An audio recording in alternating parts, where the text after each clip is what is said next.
Long time no see. Mm. It's been a minute. Mm. What are we talking about? Why you laugh like that? How did I laugh? Like you just nutted. The fuck? Haven't done it in a while. So. That's believable. Anyways, what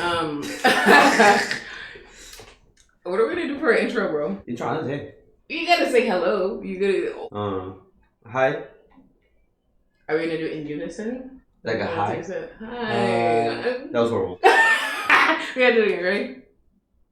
You know how this is like Oreo? It looked like I just had shit chunks in my mouth. You really want to go that route? What? Okay. Yeah, 근데 the price of this does not make any sense. Yeah, I don't think this is something you could find in Korea, right? $275 for it's bigger than my face. And that's hard to be bigger. $275, even considering like exchange rates, that's like 3,000원. Yeah, so a Starbucks half this size is like $9. So like my new payboard, so ignore it too. And you can't say I'm being racist because I haven't been speaking English for the past like 2 years. So okay. Before you say something, I wasn't gonna put say it out anything. there. Anyways, it's been a minute. You said you wanted to chat. Mm-hmm. You know, obviously, there's been a world of changes for me and you. No, don't make that face. I'm saying you too. I acknowledge. Just, dude, you held it down for me with the kids, as raising them as like basically a single mother. I was there in the military, digging holes. You said what? Digging holes, getting 15% discounts on the local military marts, spending my barely existent paychecks, shooting choppers. That's deep though. I feel like we should or you should, make a video because that'd be interesting. I'm interested to hear about your experiences In the military for sure. Kind of like how life was. I mean, I feel like it's its own thing for sure. Mm-hmm. Like, and people who are like vets, they probably understand like all the stuff I'm talking about. I'm sure the military system's like very similar worldwide. Thank you for serving our country. No, see that sounded too Republic. Anyway, we're gonna do this. What's good? What's up with you? What? I mean, are you glad to be back in the States? Well, of course I am because a lot of things changed for me, including like how I think about the kids, like priority wise. What do you mean? What do you mean by priority? Such a thing like priority was non-existent. Like before I went to the military, for example, like let's say my kids, my future, my indulgent, hedonistic, impulsive lifestyle. A bunch of things. They didn't have a priority. There was no number one, number two, number three. It was more like they're just on the same level, and I just pick and choose whatever I feel like. Compared to that, now there's like a number one, number two, number three. It's like organized. There's a priority. If it's higher in ranking, I'll do that first. You know what I mean? I think that's something that comes along like with the military experience because they make you really organized and like have stuff in order. There are sequences and like stuff you have to do first before you do the next thing. Right. Maybe that's just like naturally learned in there. But like, and I miss the kids a lot while I was in there. That's one of the things for like people in the military. They don't get to see their family when they want to. It's weird to say, but like I didn't know how important they were to me until I lost them.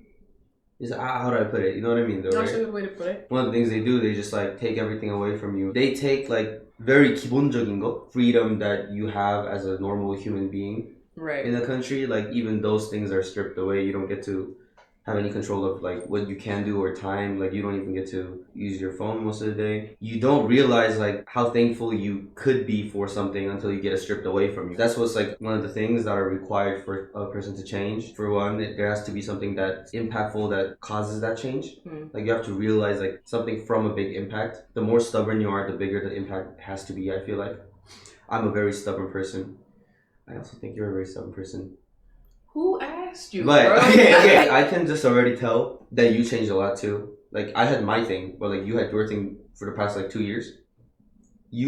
I don't even have to talk about this because like it's such an obvious thing. There was an impactful change in your life. Obviously, you had to struggle. I do have to say I'm really thankful for you holding it down while I wasn't there. But it's like I see the comments sometimes and it says like ran away to the military.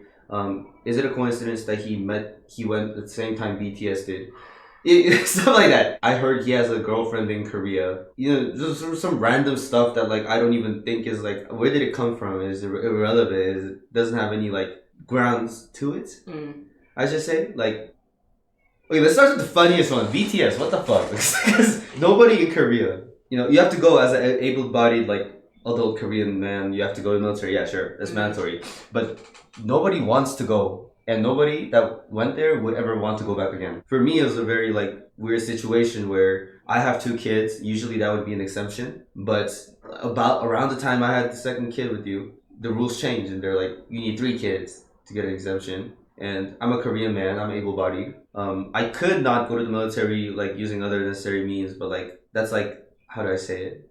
Not respectable. That's not respect worthy. Right. You can go to like a mental hospital, get assessed for like 6 months. There's like loopholes and shit. A lot of people use that. It's a known fact out there in Korea. So you're just saying in general that it's more respected in Korea if, as an able-bodied man, you complete your military service. Yes, if you're somebody who's required to go to the military, like if you're obviously someone who's like not qualified, right? You have a big disease or something. Nobody would like diss you for that. But if you're able-bodied and you know you have to go and you purposely try to do something to not go, which is possible, then that's not like a... So it's more honorable if you go. Yeah, that word. I want to say it's like a certain sentiment in the States. You got people who got military discounts and stuff like that. You meet a vet and people are always like, thank you for serving their, our country and like stuff like that. So a very, very similar sentiment, I'm assuming. But it's different for y'all because I guess more so in the States, you get to choose whether or not you want to go. Right. Y'all are still technically in active war. So it's kind of like y'all are forced to go. It's like there's no like veteran assistance type thing set up. There's no military discount in Korea? I mean, I'm sure there are if you look for it and stuff. And I'm sure the government does like random stuff, but... Oh, they have like VA loans and stuff? Probably not because y'all are required to go, so it's not special. It's You guys choose to go. Yeah. You guys hear from other veterans that it's shit, and then you choose to go. Like it's shit, as in like being in the military is shitty. That doesn't matter if you're in Korea or America. We're a copy and paste version of an American military. Like the systems and the stuff you have to do, the stuff that forces you to grow, kind of. Interesting. Is the exact same. And what was I talking about? I feel like I shouldn't say Joe Biden. Okay. Here it's more of an honorable thing. Thank you for your service. Like, let me pay for your goddamn groceries. That's a normal occurrence. Not like every day. I'm just saying you see it sometimes.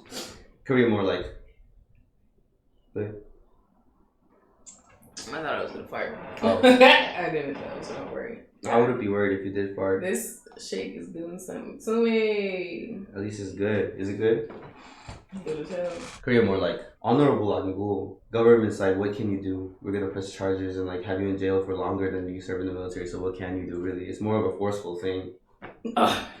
That's a lot, bro. That's a lot, but like that's why I grew respect for Korean men, honestly, because you would injure, right, that I was very entitled, impulsive, disorganized. I can state more, but I'll stop it at these 3. No, you can keep going. I'm sorry. I didn't say No, you're a witnesser. You're like a live witnesser where my actions had direct impact on your life. You and Savannah and Sophia are like the 3 people that can say that.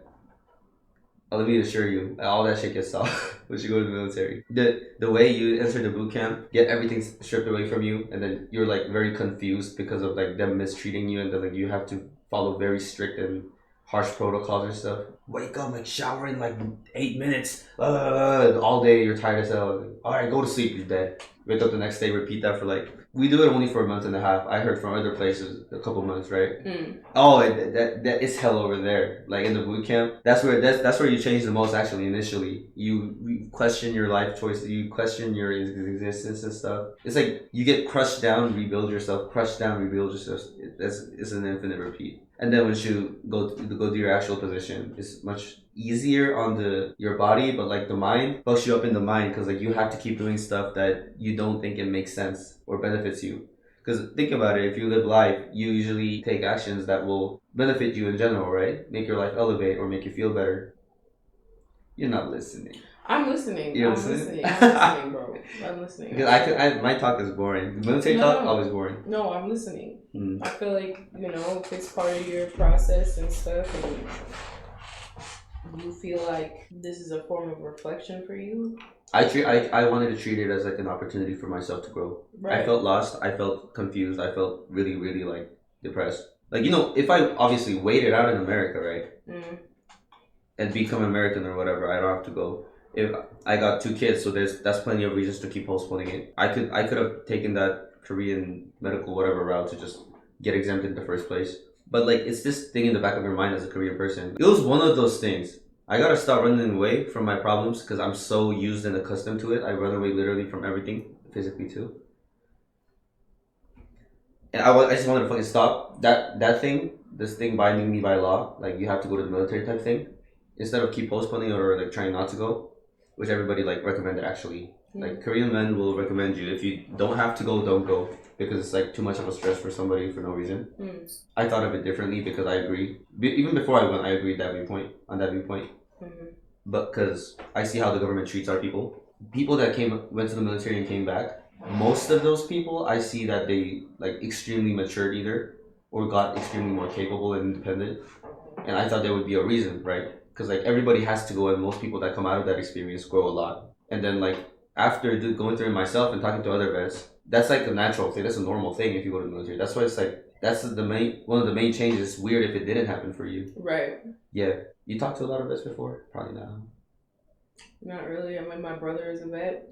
How was he before he went there and after he went there? Did he change a lot? He had to have. Really, yeah, probably. But like again, my brother went when he was 19. And then he came back like 19. So he went when he was super young. That was like at the peak of his teen life, adolescence. That's the best like age to go to. Yeah. Though, because like that's when you do the most like most of your dumb shit in your life's gonna be done like 17, 18, 19, 20, 21, 22. Mm-hmm. Somewhere in that range. You see all the guys. 22 because you. No, yeah, you coming for me. I was waiting to grow out my hair and my beard. They didn't let me keep it. I was keeping bald. Now look at you. Yeah, longer than before hair with a little bit of stash. Yo, Korean people keep telling me I'm ugly. Are you serious? Yeah. That's not very nice. That's not nice at all. So I said, where the fuck am I ugly? I mean, I don't think I'm handsome, but where the fuck am I ugly? And they're like, your beard. You could have said you don't like my beard. You have to call me ugly. No, that's a lot. That's right. I got more realistic. Did you? Yeah.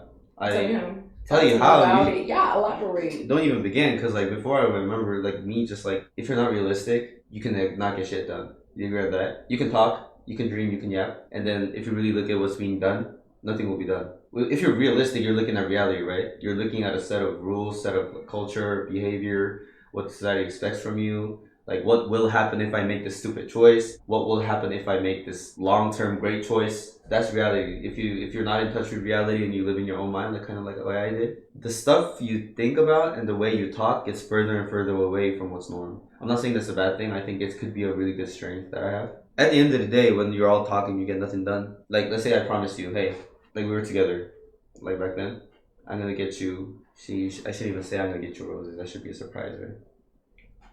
Yeah, let's say, hey, I'll promise, hey, I'll make like $600 so I can like pay for like Savannah's appointment. No, I'm so bad at talking. Giving examples. Yeah, where are we going with this, bro? That's what I'm saying. What are you trying to say? Anyways, we can get into some tea because me and the babies, we went out to Korea. We were there for a little under a year. We got to hang out with the babies and stuff like that. We were there for a minute whenever you were on vacation and stuff. And then I left Korea in January.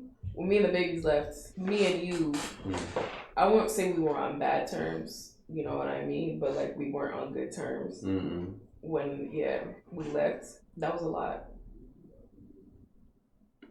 That's why I was scared. I felt like we were on like definitely, let's just be honest, bad terms. The moment you left around, we weren't like able to like mutually agree on a lot of things. Bro? No. Don't even worry about that church thing. Yeah, I wouldn't say we were on bad terms, but it was like clearly it wasn't good terms. Okay, this is it. Okay, I was like, okay. I need to get the fuck away from Listen, you, bro. At that time, would you say there was no lingering feelings around? Because I feel like for us, when you're chilling with your people, you're the coolest, most independent motherfucker ever. I'm chilling with my people. My people say I'm the chillest person ever. Us together is just so obvious. There's like something toxic, even though I feel like I loved you, you loved me, and I think no matter what other people say, they don't know about it. They say like he ain't love her, like she ain't. No, people can tell she loves him, whatever. But because they know I love you. no, but like yeah. Front on that, yeah.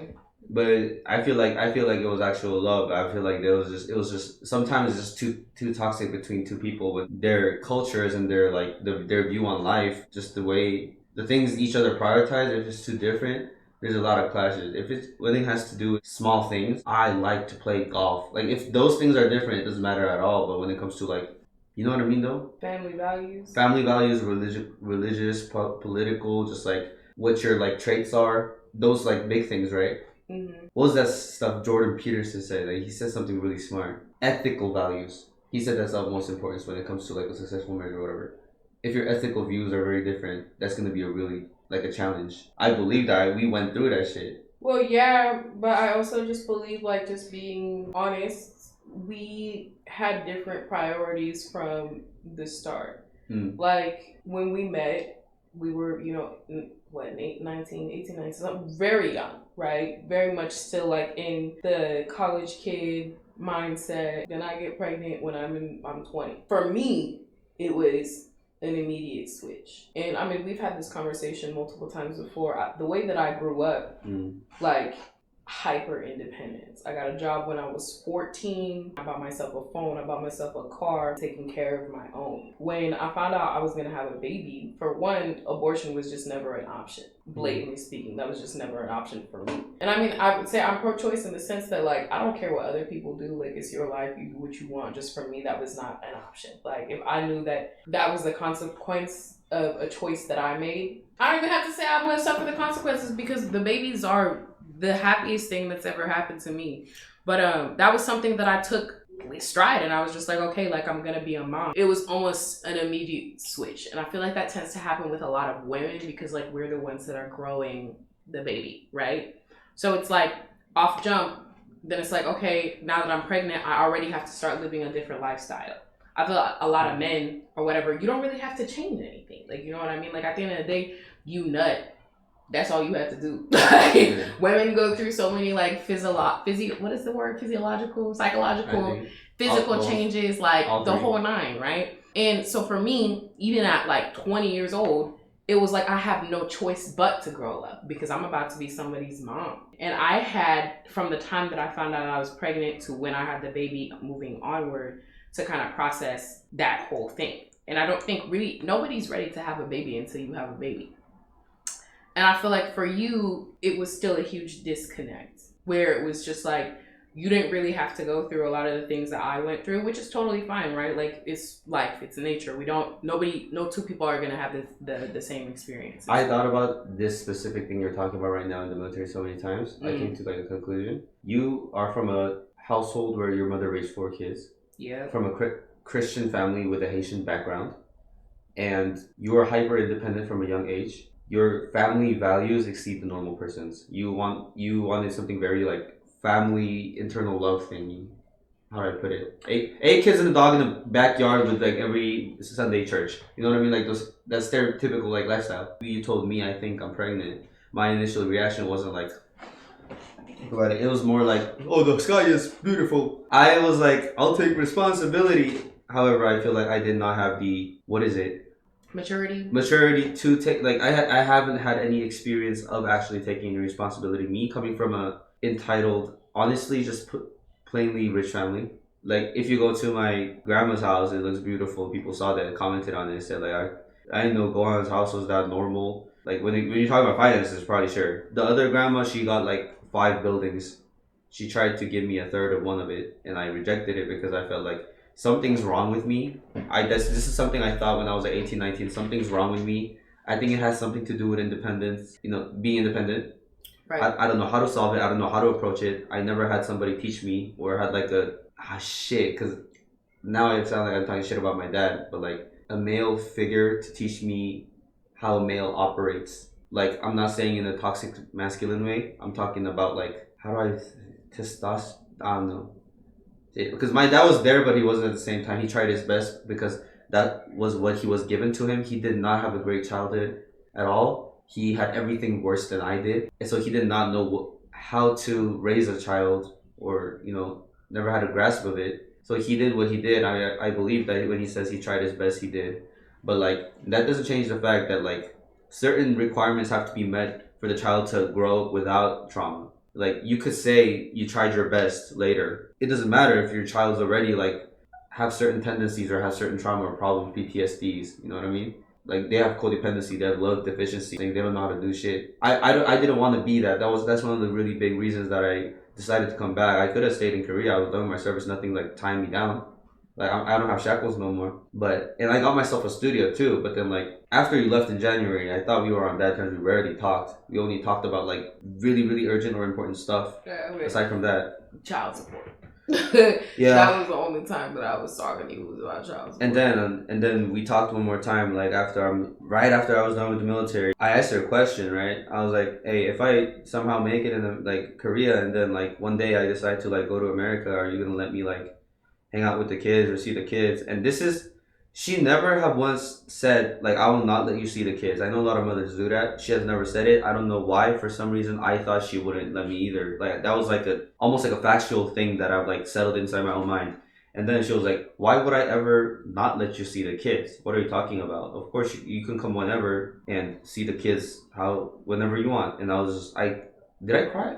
Yeah. I started fucking crying because I was like, something just like, it was weird in my head. I was like, I thought she was like trying to use my kids as like leverage and shit. I don't know why I thought of it like that. You were saying it so just nonchalantly. Why would I ever fucking stop you? I cried, and I decided like, shit, hey, I'm going back. When I say I went to the military so that I can grow and change, I didn't want to do it in a very vague way where it's like, hey, I'm spending time by myself healing, and that's not really solving your problems. That's just taking time away from solving your problems. Running away, another form of running away from reality. That much I figured. I went into the military. I did extensive like research. I'm meaning like in terms of self improvement and finding my problems and getting rid of it. That had me like at first going through like that self improvement, right? Jordan Peterson, like that biology guy from Stanford, Andrew Huberman, and like it started with those guys. I watched the hella videos whenever I got my phone and on the weekends. And then I went to this phase of like, I want to study like languages. I want to like play sports again. I want to get back to those moments where I was like actually living a healthy lifestyle, caring about others. Because the recent me and the recent couple of years at that point in time, I feel like I've been really selfish, and there's some kind of wall that formed around like my emotions. I feel like I'm really lost. I needed to get something back. I started playing sports again. Started picking up different languages, trying to. I'm not fluent in none of those. I read more than 100 books. There was a little library. I excluded the ones I thought I don't need, like history books and stuff like that. And I really spent time on like trying to locate the exact problem, right? And I was actually able to. There's this thing called shadow work where it's like you turn this weird like interstellar like music on where it's like you listen to it, you feel like crying. Got a headset, listen to that shit, and what shadow work is. I saw it from like a YouTube video. I tried it. It worked wonders. You imagine the moment you were born, like that second you're born from your mother's womb. You try to remember every little detail in between from that moment to right now. It takes a long time, 30 minutes or more. And then once you're done with that, you find yourself like crying, but like your unconsciousness just relived your entire life. You were able to track moments where it hurt you, like your experiences where it either hurt you, you were really happy, or like it was meaningful. And those things, usually those impactful stuff are what causes your brain to have a certain reaction, like building a wall to block out your emotions when you're like really in a hurtful situation as a child. That's natural, and there's just no way of stopping that. That's just going to happen. No child is mature enough to be like, nah, shit. They're gonna be scared and terrified. And there was multiple things I located like inside me, inside my unconsciousness, that like self-destructive, blaming everything else, not taking responsibility, running away. That leads to like explains a lot about like why I have an addictive personality, or I like to like fool around and shit like that. That all of those are ways like me liking going to the sauna and just thinking. these little things I'll just connect to. Like, I found out what caused it now, right? This happened, that happened. Getting rid of it is a whole different problem. That's when I realized, regardless of what I think or do, if Sivan and Saphir ends up with those same problems I have right now as an adult, I find myself going back to blaming whatever caused it. They're definitely going to too. A father figure not being there in their life. I'm sure a lot of people can resonate. You know what it does to you. Right. It destroys like that mental stableness, has you craving love in not so obvious ways, like sideways. My goal became like, okay, set my priorities, they're my priority, I'm not the priority. Maybe my mental health, just so I don't crash down while trying to like give them a best life, their best life. But my mental health, it's them, and then it's everything else in order. Anything else cannot be number 2 or number 1. But that's how it's like set up for me right now in terms of like mindset. I get that. I just want them to hit 18 and be able to like confidently without blocks say my mom and my dad loves me, will love me with conviction. That shit's rare. Nobody wants to say it out loud in public and just like be vulnerable, but like a lot of people have a lot of different traumas, obviously, right? Living life. I just want to make the blow like small as possible for someone else's fear. I know life's gonna be tough. It's not about me anymore though. It's about them. It's about having actual meaning and value in your life so that you can have a good impact on the world before you fucking die. That's what I think. Like, this sounds too deep. This sounds too heavy. I mean, that's valid. It was just too much because again, like right off the bat, my values were immediately my main concerns were the baby's stability, stuff like that, trying to be a good mom and stuff. And I just feel like you were really still stuck in the party, smoke, drink, fuck, whatever, that lifestyle. And, but it was like, I tried to keep justifying in my head, right? Whatever you just said, I was going for it while having kids. So my mind is like trying to keep constantly justify everything, right? And I got kids, but like, it don't mean like, we're still human beings. Like, we should just go to a party. In your eyes, that's like a huge, gigantic red flag. Because it's not like I'm going to a party before actually doing something or like for the kids. It's not a red flag. Like, I still go out. I still have a good time and like stuff like that. It's like the frequency, and then like also there are just certain things that like can't coexist in a healthy relationship, like dynamic. And so, like, I would be like, hey, I find this behavior, like, inappropriate as somebody who's in a marriage. And I would view it as, like, why you're restricting my...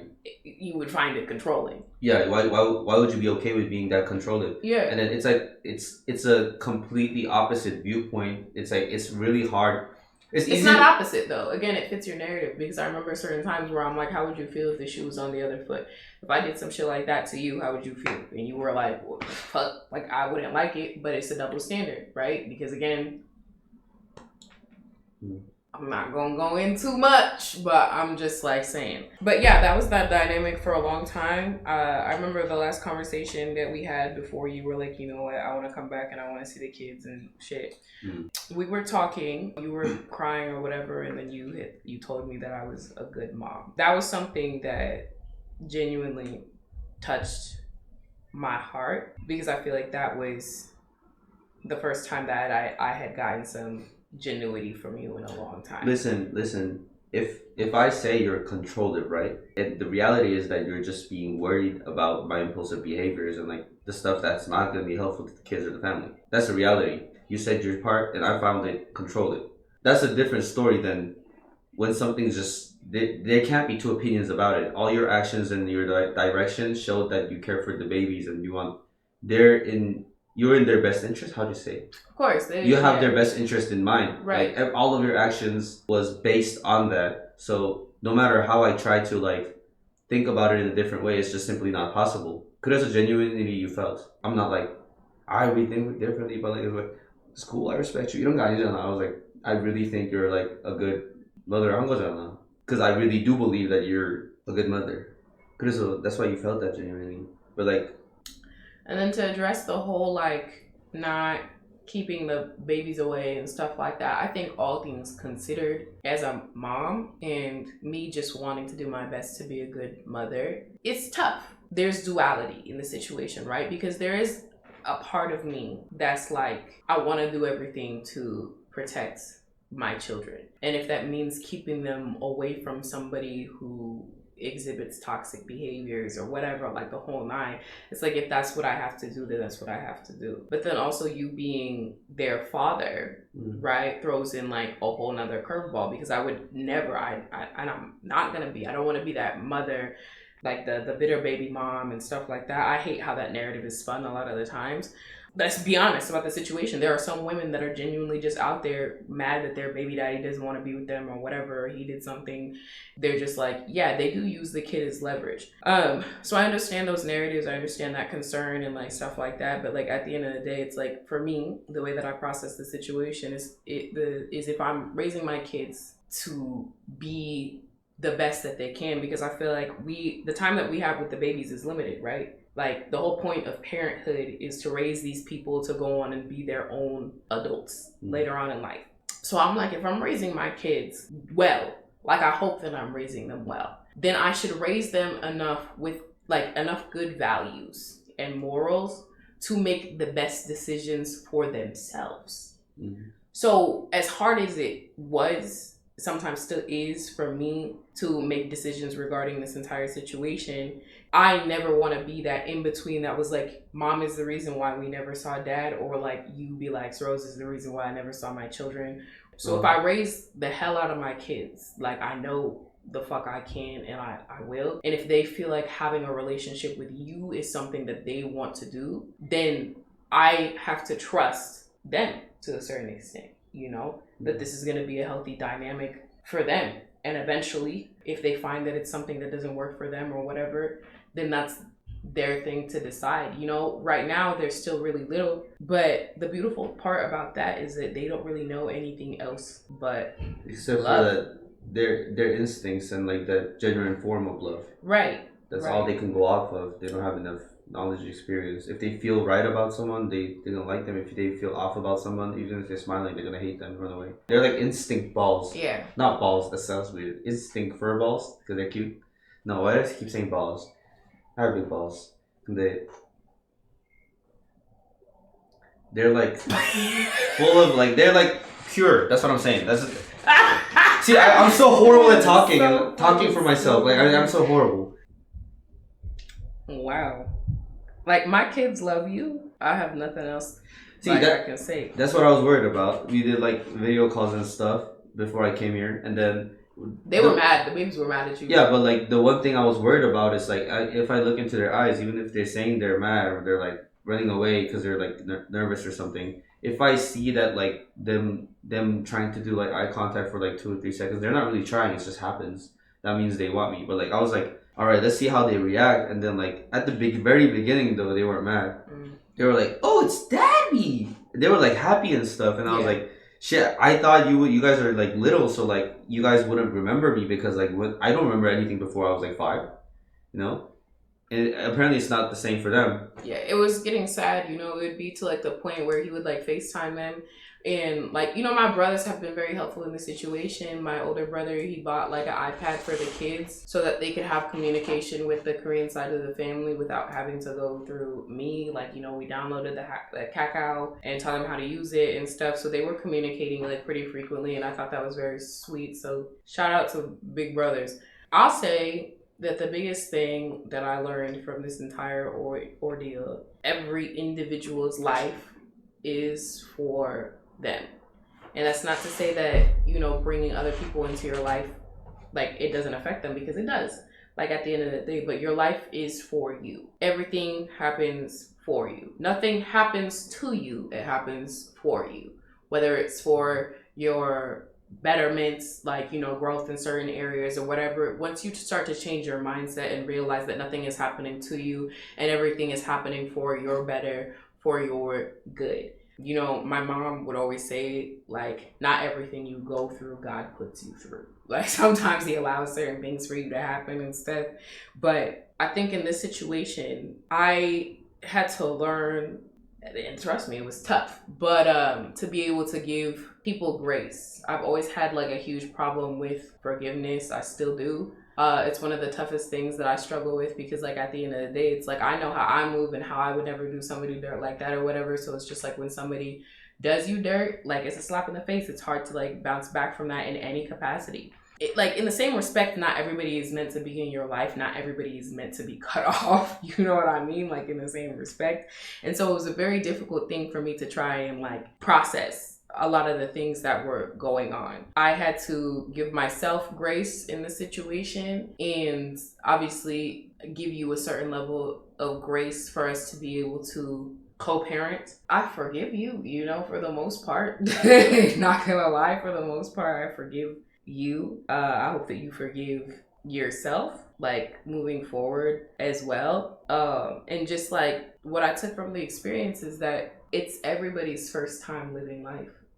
Like we don't have all the answers. I look at my mom, which is somebody who I respect a lot, and all the life that she's lived, all the experiences that she has, all the wisdom that she has to offer. But you know, we're human, we make mistakes. And I think that it's human nature to sometimes want to harp on those mistakes, right? Because you're your own worst critic. At the end of the day, it's learning how to give yourself grace and learning how to give other people that same grace, because the same grace that you would want shown to you. You say you've grown from it. All I can really do moving forward is wish you well. Like nothing comes out of like me being hateful towards you or being a hater or trying to make things difficult or whatever. Nothing good comes out of that. Like at the end of the day, you're 26.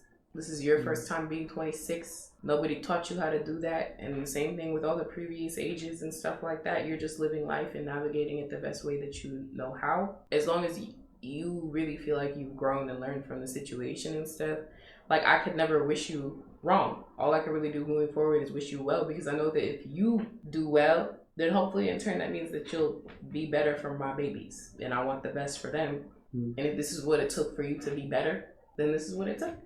You know? I don't feel no type of way about it, if that makes sense. Thank you for saying all that. You're welcome. I forgave myself in the 5th month of the military because I realized I couldn't move on or like keep my sanity or not be paralyzed if I didn't do that.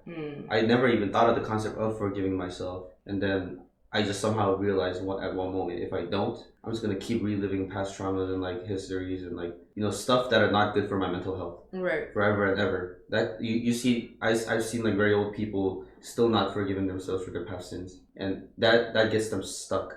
I mean, at least you acknowledge it. A huge part of it is accountability and stuff like that. So I'd say about half. Most people don't realize that that's where people are like, hey, you really realize that's the first step, and most people don't even get that. But like, if you really think about it, something has to be done. The next action has to be specifically done in order to make meaning out of it. You know what I mean? And right now, I'm just gonna put it out there. My interest right now is my mental health, the kids, and making the people that were hurt because of me, they're like, I'm gonna try to make up for that in my way, like my practical whatever way. I don't like saying I'll do it, or like I've changed. Believe me, that has no value and no meaning. It's just like I'd rather show, you know. Right, what I mean? Your actions will show it. Everybody would say believe me, you know. Yeah, everybody. That's very true. Oh, shit was life changing. It felt, you know, I don't know if I'm the only person that thinks like this. It was a year and a half. It's shorter than most American military, but like a year and a half. I calculated this shit, eating choco pie and stuff. You told me you wrote a list of all the days and like was scratching them out. Yeah, like so you was I had you penitentiary. acting like I'm crazy, but a lot of people did that actually. So I got a little note. I was supposed to stay there Day for 135.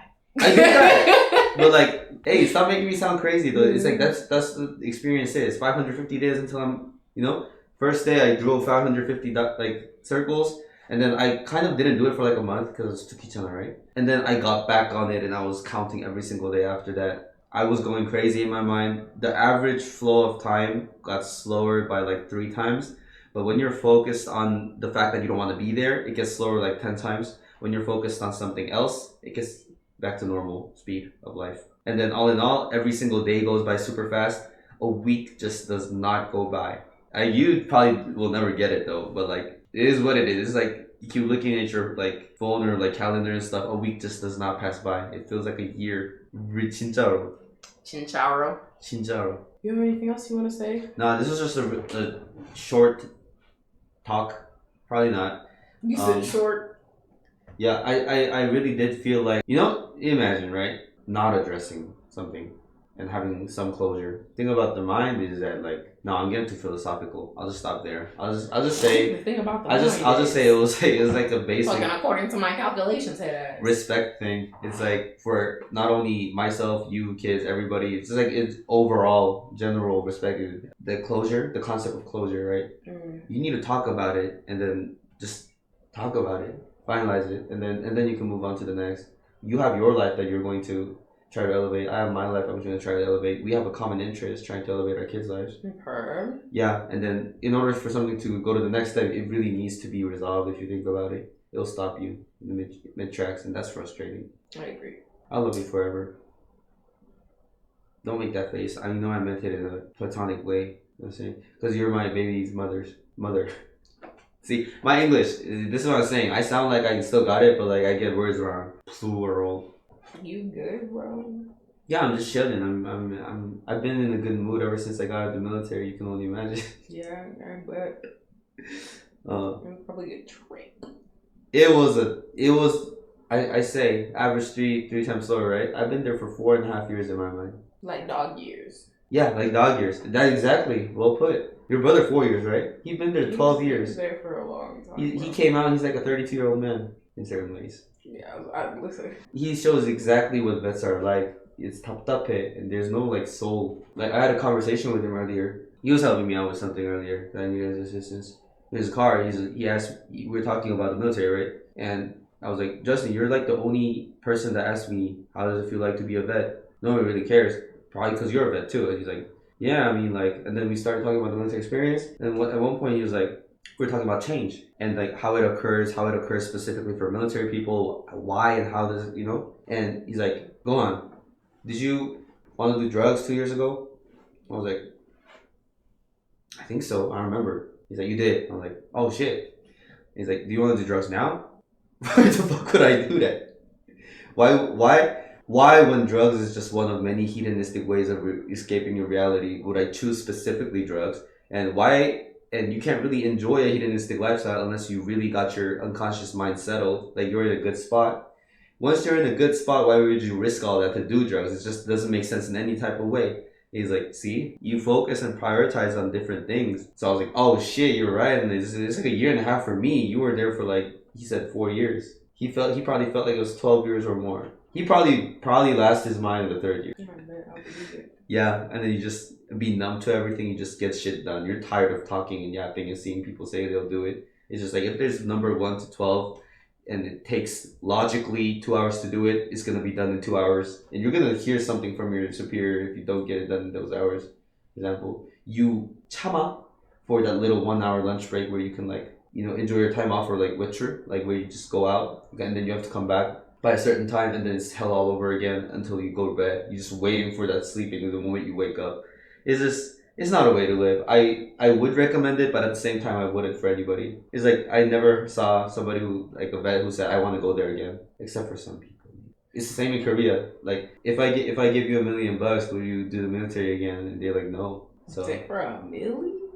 No, because like it's a different dynamic for us. Nobody wants to be there. Nobody applied. Yeah, but you're being paid like pennies and scraps for $1 million. It's a lot.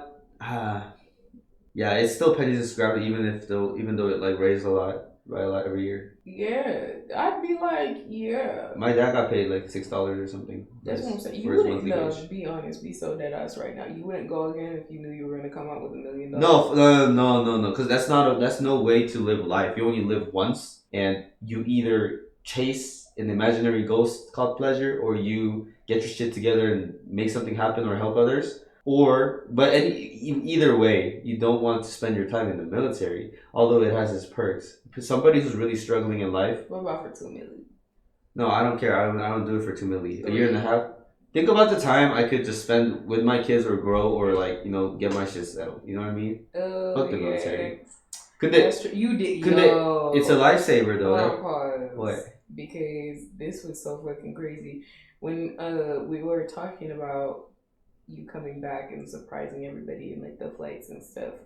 I'm not gonna tell them how much your plane ticket costs, but oh yeah, Oh It shit. costs a pretty penny. And I was like, Oh, bro, are yeah. you sure you want to spend that much money on a plane ticket right now? I'm like, you can wait. Like, you know, the babies are still going to be here, baby and doing baby things, you know? And he was just like, what did you say? You said the amount of money that it costs for me to come see the kids, nothing in comparison to like the lifetime of like joy and happiness that I'm going to like. So you said some shit like that. think And I I was think I remember. like, whoa, that was crazy. Crazy. What did you say? You said it in Korean. Yeah. Something along You those said lines. Doesn't matter. something where I This is was like, something. bro. No, I said it and I was like, oh, damn. That's, bro, I was stuck on that for like 10 minutes. I was like, that's crazy. Like, this man is really trying to come out here and see his kids. Yeah, 근데 I feel like I changed, but I also feel like I didn't change. How do I explain it? You know what I mean? Like I You changed, didn't care to elaborate. but I didn't change. What do you mean by that? Like the me, I feel like me, right? Gohan feel like Gohan. I mean, you should. Like, at the end of the day. I mean, yeah, it's not like I'll look different when I come out of the military. I mean, you do How? look like Master Splinter. I don't know what that is. Master Shifu. Master Shifu? Like Panda? Kung Fu What? Kung Fu Panda Master Shifu? Yeah. This little. It's not even like that. Oh, the pointing up at the end. It's because it's too straight. Like me. How do you feel about that? Your stash. It's my stash? Bro. Yeah. Why are you giving off the energy? It's like, I can't believe you're okay with that. That's not the energy that I'm Nanya? trying to give off. Okay, I like it. I'm just asking a question. No, I like it. I feel like it looks visually appealing, even though like 99% of Koreans think otherwise. Wow. And nobody made fun of it yet in America. The people I came across, they didn't say shit.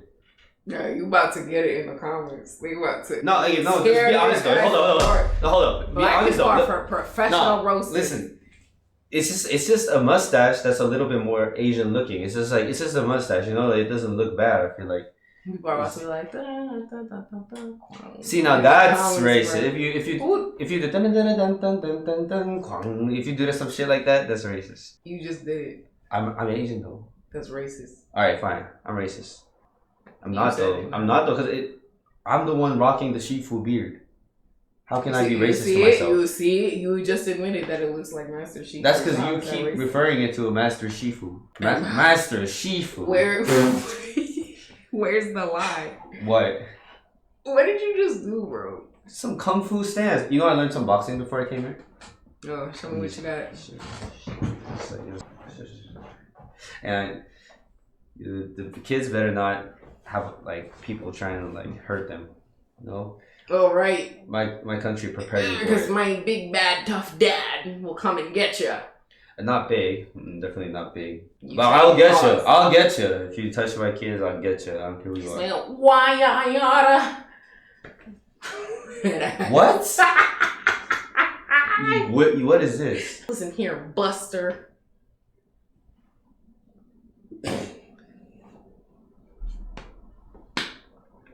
Oh yeah? You in what army? You don't want any problems. What are you gonna do? What are you gonna do? Do that again? I can't.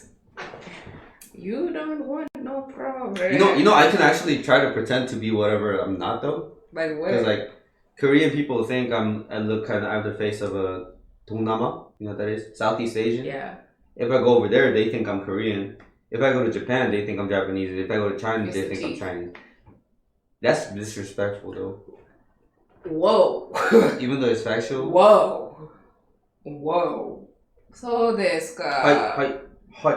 そうそうそうそう。いや、そうなんですけど、はい。マスターシェフなんだよ。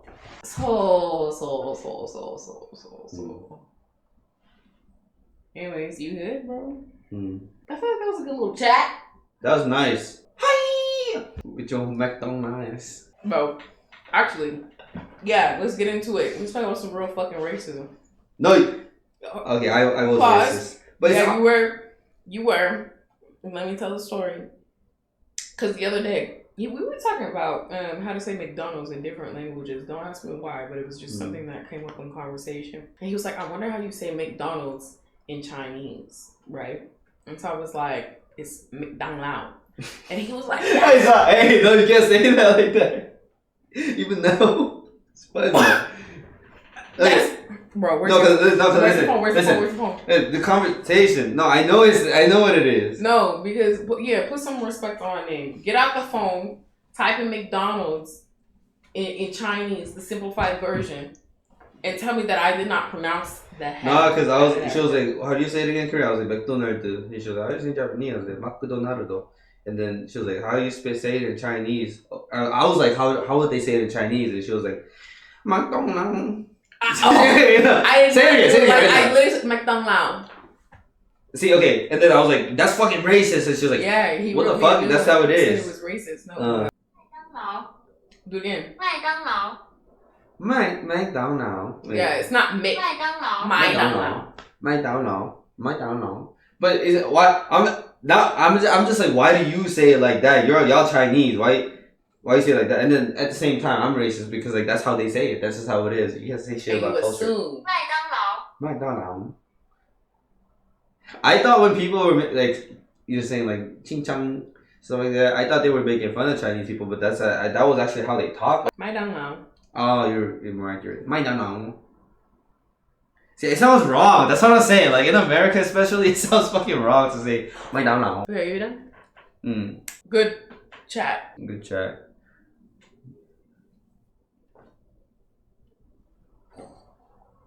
Alright, we didn't blow it up.